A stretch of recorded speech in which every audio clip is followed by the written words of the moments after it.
You're watching Satluj TV News. I'm Angus Scott in London.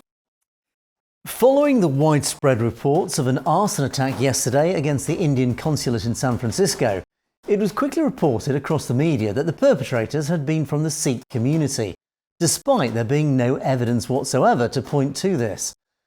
In an interesting turn of events, this has highlighted growing evidence of an extremely active misinformation campaign underway, particularly in Canada, targeting India's minorities. In an article published yesterday in the Toronto Star, the Canadian publication reported on a widely circulated press item broadcast by several Indian media outlets about a terrorism conference held in Canada, boasting several key terrorism experts as speakers. The conference was to examine the growing prevalence of Indian terrorist cells within Canada, particularly amongst Khalistani supporters. However, as it turned out, no such conference existed, nor in fact, it seemed, did any of the so-called experts. Instead, it was a deliberate release of misinformation, designed to be picked up by mainstream Indian outlets and broadcast as fact.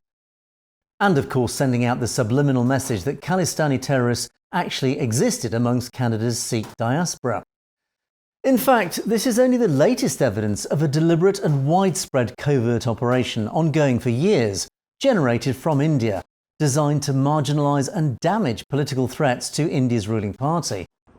The Khalistani movement has grown significantly in recent years, particularly amongst the international Sikh community, and has been identified by India as a major political problem for the ruling BJP. As the Indian government has increasingly clamped down on political protest, particularly from the nation's increasingly marginalised minorities, it has provoked an angry yet peaceful response by campaigners. However, a tactic now commonly being used by India is to label legitimate political opposition as terrorism, a dangerous step that has serious consequences for any functioning democracy. Here in the UK, a similar tactic was used some years ago when an outspoken critic of the Labour Party at the party's annual political conference was silenced and ejected under terrorism laws. This was met with widespread condemnation from all sides, where leaders across the political spectrum angrily denounced the tactic as a ridiculous and dangerous political method that could potentially bring down any democratic system. In yesterday's Canadian scandal, Idrissa Pundit, an independent scholar, advised the Toronto Star that disinformation from India included a widespread preoccupation with the alleged ubiquity of terrorist cells in North America, threatening the Indian state. She called the campaign sophisticated and purposeful, and was meant not just to support the false information ecosystem within India for local consumption, but to present false information to outsiders. Since 2020, the source of over 20 articles about fake terrorism conferences has been the now defunct IFRAS website, the last active Canadian node of a previously identified fake news network. Several examples have been publicised by the Toronto Star of deliberate misinformation campaigns designed to label Sikh and Muslim campaigners as terrorists, which were then subsequently picked up by the Indian media as fact.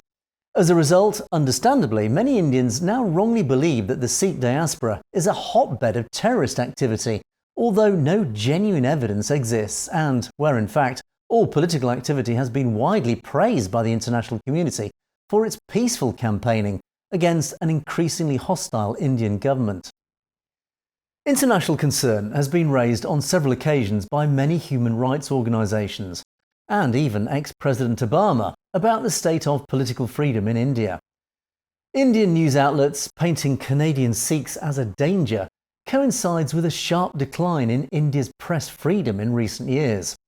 The country has now fallen to 161st out of 180 countries in the World Press Freedom Index, an embarrassment for the country as it tries to stamp its democratic credentials on the world stage.